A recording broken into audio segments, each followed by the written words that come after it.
নমস্কার। ধনাত্মক শব্দ, ধনাত্মক শব্দ জিনিসটা কি? ধনাত্মক শব্দ হলো একটা শব্দের দুবার উচ্চারণ, মানে দ্বিত্ব উচ্চারণ বা দ্বৈত উচ্চারণ। কেমন? যেমন কুকুরের ডাক। কুকুরের ডাক হচ্ছে ঘেউ ঘেউ। কুকুরটা ঘেউ ঘেউ করে ডাকছে, দুবার উচ্চারণ করলাম, ঘেউ শব্দটা দুবার উচ্চারিত হলো।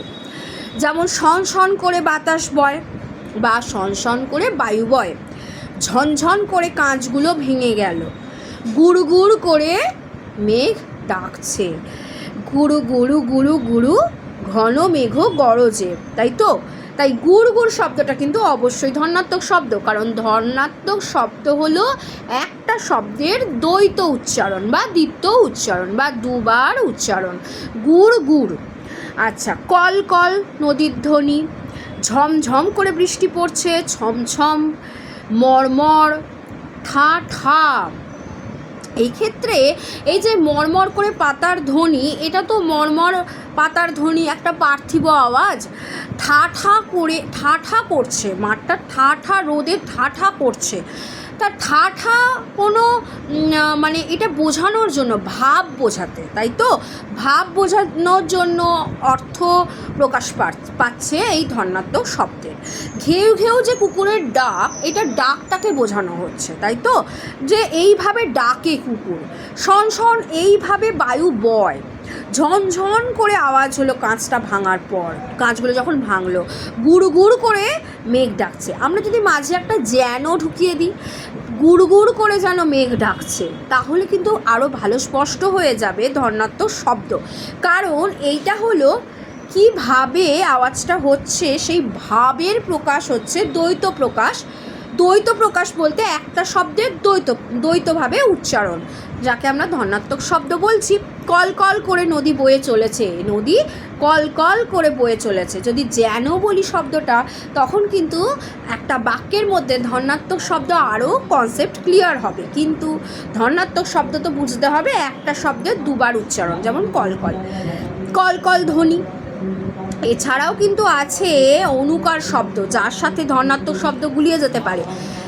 অনুকার শব্দ হচ্ছে একটা শব্দের অনুকরণে আবার একটা শব্দ, নতুন শব্দ। একটা শব্দের অনুকরণে অন্য আরেকটি শব্দ কি, অন্য আরেকটা শব্দ কি? যেমন কাপড় চোপড়। আমরা যখন বলি কাপড় চোপড় পরে নাও বা কাপড় চোপড় নিয়ে এসো, আমরা কাপড়ের সাথে কিন্তু চোপড়টা ব্যবহার করে থাকি, কিন্তু সেই যে চোপড় শব্দটার কিন্তু কোনো অর্থ নেই, কাপড়ের অর্থ আছে। এবং এটা বলতে হবে কোনো যে শব্দের অনুকরণে অপর একটি শব্দ যখন মানে ব্যবহার করা হয়, সেই শব্দের সাথে যেই শব্দ কিন্তু অর্থহীন হবে, ঠিক আছে?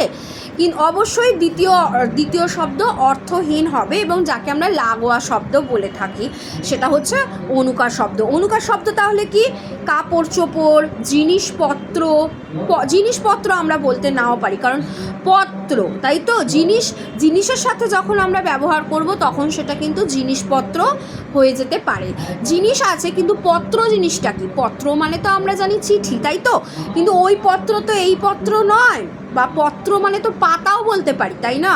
কিন্তু জিনিসপত্রের সঙ্গে যখন ব্যবহার হচ্ছে, তখন পত্রের মানেটা কি, বা পত্র শব্দটার অর্থ কি? কোনো অর্থই প্রকাশ এখানে পাচ্ছে না, অর্থাৎ জিনিসপত্র। আবার যেমন দেওয়া নেওয়া, এইটা কিন্তু অনুকার শব্দ কখনোই হবে না। যখনই দুবার অনুকরণে ব্যবহৃত হচ্ছে, তোমাদের মনে হবে সেটা কিন্তু অনুকার বললে হবে না। নেওয়া শব্দেরও কিন্তু অর্থ আছে, তোমাদের মনে রাখতে হবে যে দ্বিতীয় শব্দের অর্থও কিন্তু অর্থহীন হতে হবে। যেমন খাওয়া দাওয়া, খাওয়া আছে কিন্তু দাওয়া কি আছে?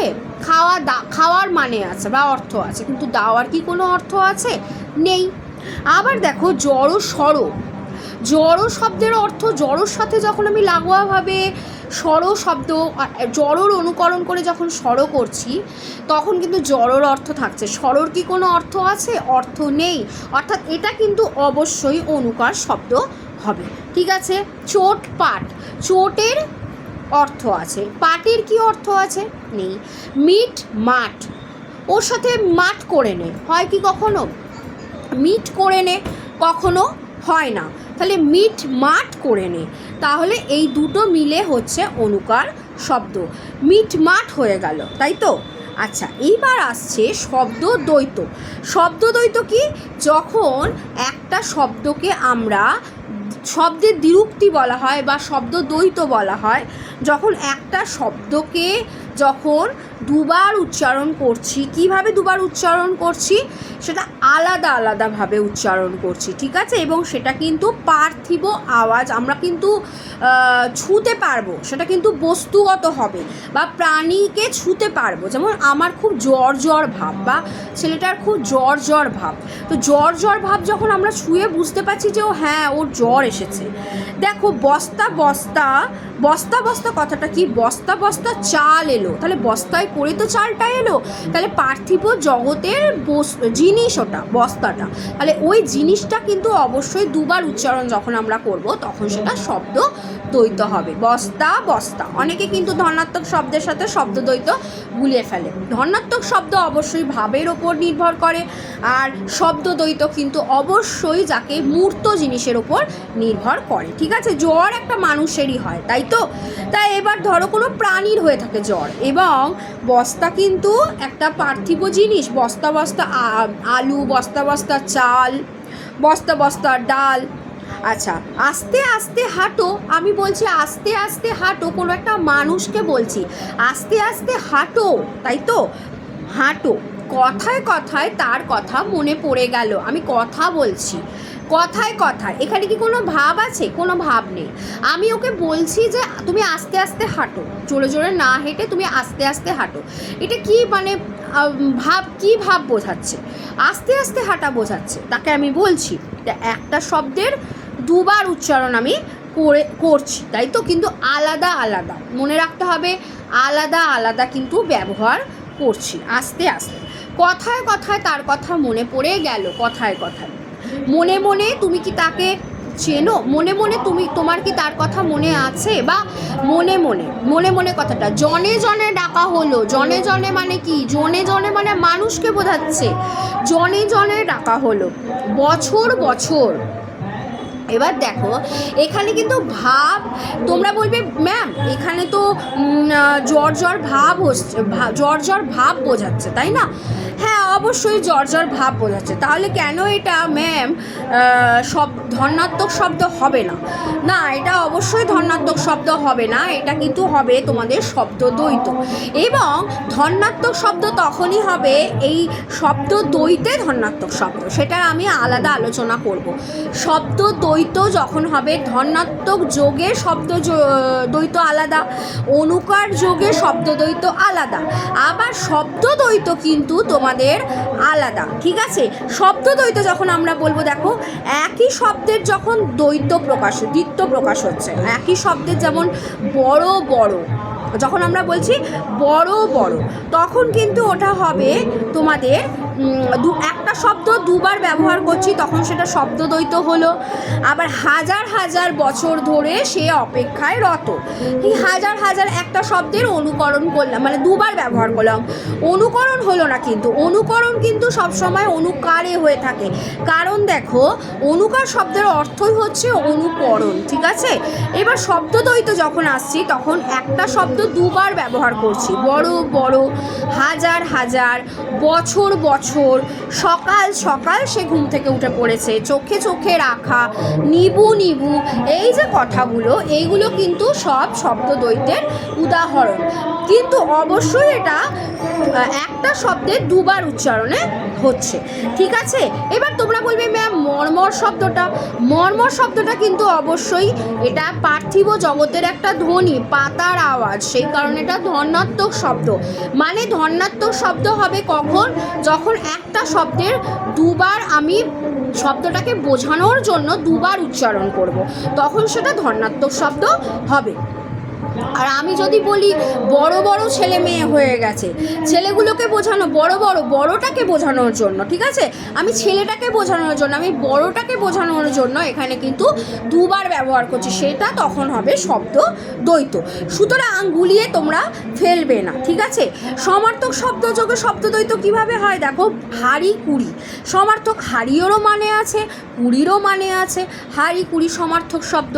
রাধা বাড়া বা রাধা বাড়া, রান্নার পর বাড়া হয় খেতে দেওয়ার আগে, তো সেই রাধা বাড়া করা। রাস্তাঘাট, রাস্তার মানে আছে, ঘাটেরও মানে আছে।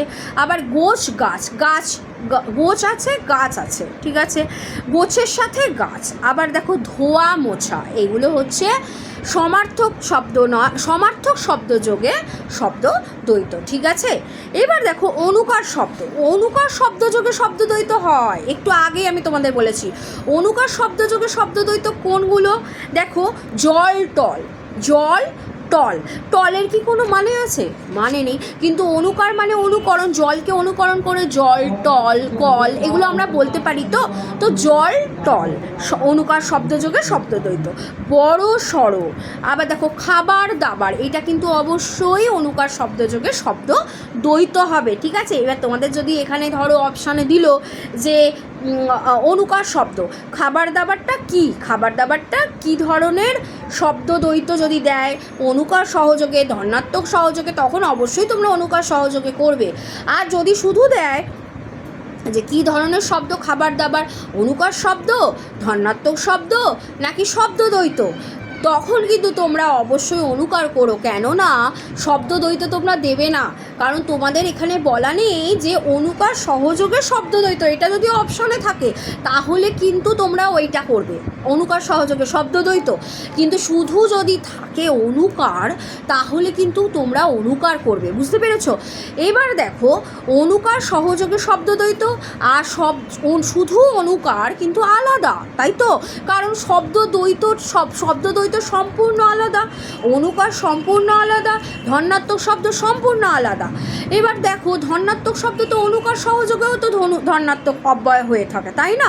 ধনাত্মক অব্যয় হয় না, ধনাত্মক অব্যয় শব্দ দ্বৈত তোমার ধনাত্মক শব্দ যেটা, সেটা অনুকার সহযোগেও কিন্তু হয়ে থাকে, সেটা আমি পরে বুঝিয়ে দেব। আজকে অনুকার শব্দ যেমন দেখো মুড়ি টুড়ি, মুড়ি টুড়ি খাবো, এটা কিন্তু অনুকার সহযোগে শব্দ দ্বৈত। শব্দ দ্বৈত যদি বলা হয়ে থাকে যে অনুকার সহযোগে কোনটা হবে, প্রথমটার মানে থাকবে, দ্বিতীয়টার মানে থাকবে না, সেইটা কিন্তু হবে অনুকার। যেহেতু অনুকার হচ্ছে, যেহেতু দ্বিতীয়টার মানে নেই তাই অনুকার, টুরির কোনো মানে নেই, মুড়ি টুড়ি, তাই শব্দ দ্বৈত, ঠিক আছে। তাহলে শব্দ দ্বৈত অনুকার সহযোগেও হয়, শব্দ দ্বৈত ধনাত্মক সহযোগেও হয়, ঠিক আছে। এবার দেখো টাকা ফাঁকা, টাকা ফাঁকা, তারপর হচ্ছে পোড়ে টোড়ে, পোড়ে টোড়ে, পোড়ের মানে আছে কিন্তু টোড়ের তো আর কোনো মানে নেই, তাহলে অনুকার শব্দ আশা করি বোঝা গেছে, অনুকার সহযোগে শব্দ দ্বৈত আশা করি বোঝা গেছে তো। আচ্ছা, এবার তো তোমাদের বলেছিলাম ধনাত্মক সহযোগে শব্দ দ্বৈত, ধনাত্মক সহযোগে শব্দ দ্বৈত কী বলো তো? যদি আমি বলি ধনাত্মক শব্দ মানে দুবার ব্যবহার করা হচ্ছে, কর্মর, মানে ধনাত্মক সহযোগে শব্দ দ্বৈত না, সরি একটু ভুল হলো, ধনাত্মক সহযোগে অনুকার, ধনাত্মক সহযোগে অনুকার, অনুকার মানে অনুকরণ করা। এবং দেখো সেখানে কিন্তু আমরা ধনাত্মক সহযোগে কিন্তু আমরা অনুকার করছি, ধনাত্মক সহযোগে কী করছে, অনুকার করছে। কিভাবে? কর্মর, এটা মরের কোনো মরের কিন্তু কোনো মর, কর মর, করের সাথে মরের কিন্তু আলাদাই, মানে কর আর মর। আমরা যদি যখন ধনাত্মক করেছিলাম তখন শনের মানে আছে, ওইটা আরেকবার ব্যবহার করেছিলাম শন। এখানে দেখো করেরও মানে আছে আর মরেরও মানে আছে, কর মর, তাই তো, কর মর একসাথে ব্যবহার করা হচ্ছে, আলাদা করে কিন্তু মর বা কর ব্যবহার করা হচ্ছে না। এবার কর আমরা বলি যখন কর শব্দ হচ্ছে, কটকট শব্দ, সেগুলো কিন্তু ধনাত্মক শব্দ। কিন্তু যখন ধনাত্মক শব্দ সহযোগে যখন আমরা অনুকারে আসছি, হ্যাঁ, তখন কিংবা অনুকার, ভুল বললাম, অনুকার সহযোগে যখন ধনাত্মকে যাচ্ছি তখন কিন্তু কর্মর হবে, অনুকার সহযোগে ধনাত্মকেই তো যাচ্ছি, কর্মর। কিরমির, তাই তো, কিরমির।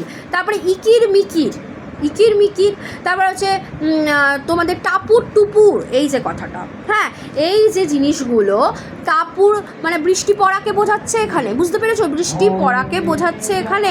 কিভাবে বৃষ্টি পড়ছে, তাহলে ধনাত্মক শব্দ টাপুর টুপুর। এবার সেটা অনুকার সহযোগে, কারণ অনুকরণ করছে টাপুরকে টুপুর, তাই তো? অনুকরণ করে হচ্ছে, যেমন কাপড়কে চোপড়, টাপুরের সাথে টুপুর, বুঝতে পেরেছো? সেই টাপুর টুপুর অনুকার সহযোগে কিন্তু ধনাত্মক শব্দ হলো।